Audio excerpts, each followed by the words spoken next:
ಎಲ್ಲ ಮಾಧ್ಯಮದ ಸ್ನೇಹಿತರಿಗೆ ನಿಮ್ಮ ಮುಖಾಂತರ ನಾಡಿನ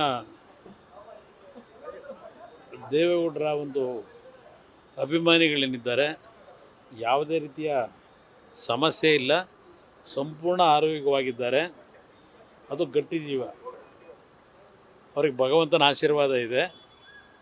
ಸ್ವಲ್ಪ ಆರೋಗ್ಯದಲ್ಲಿ ಸಣ್ಣ ಪುಟ್ಟ ಏರುಪೇರುಗಳಿದ್ದೇ ಇರುತ್ತೆ ವಯಸ್ಸಿನ ಒಂದು ಹಿನ್ನೆಲೆಯಲ್ಲಿ.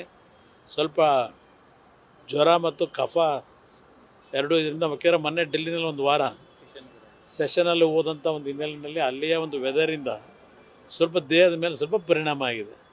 ಅದು ಹೊರತುಪಡಿಸಿದ್ರೆ ಗಾಬರಿ ಆಗ್ತಕ್ಕಂಥದ್ದೇನಿಲ್ಲ. ಯಾರೂ ಗಾಬರಿನೂ ಆಗಬೇಡಿ, ಯಾರು ಸಂಪೂರ್ಣವಾಗಿ ಆರೋಗ್ಯವಾಗಿದೆ. ಮಾಧ್ಯಮ ಸ್ನೇಹಿತರು ನೀವುಗಳ ಪಾಪ ಇಲ್ಲೆಲ್ಲ ಬಂದು ಏನೋ ಜನತೆಗೆ ಅವ್ರ ಬಗ್ಗೆ ತಿಳಿಸ್ಬೇಕು ಅಂತೇಳಿ ನೀವು ಬಂದಿರತಕ್ಕಂಥದ್ರಿಂದ ನಿಮ್ಮ ಒಂದು ಇದು ನಂಗೆ ಅರ್ಥ ಆಗುತ್ತೆ ಕಾಳಜಿ. ಜನತೆಗೆ ನಿಮ್ಮ ಮುಖಾಂತರ ಹೇಳ್ತೀನಿ, ಯಾವುದೇ ಸಮಸ್ಯೆಗಳಿಲ್ಲ, ಸಂಪೂರ್ಣ ಆರೋಗ್ಯ. ಇಲ್ಲ, ಒಂದೆರಡು ದಿವಸ ನಾನು 3 ದಿವಸ ಇರಿ ಅಂತ ಹೇಳಿದೆ. ಇನ್ನೂ 3 ದಿವಸ ಇಲ್ಲೇ ಇರೋದು ಸೂಕ್ತ, ಒಳ್ಳೇದು ಅಂತ ಹೇಳ್ತೀನಿ. ಅವರಿಲ್ಲ, ಅವ್ರು ಆಲೇ ಮಂಡೇ ಮೀಟಿಂಗ್ ಮಾಡಕ್ಕೆ ಹೋಗ್ಬೇಕು ಅಂತ ಡಿ ದೇವೇಗೌಡರಿಗೆ ಹೇಳ್ತಾರೆ. ಮಂಡೇ ಮೀಟಿಂಗ್ ನಾಳೆ ಬಂದುಬಿಡ್ತೀನಿ, ಮೀಟಿಂಗ್ ಶುರು ಮಾಡಿ.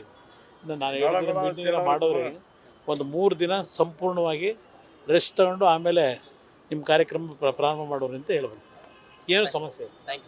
Thank you brother. News first, ನಿರ್ಭೀತಿಯಿಂದ ನಿಮ್ಮ ಪರವಾಗಿ.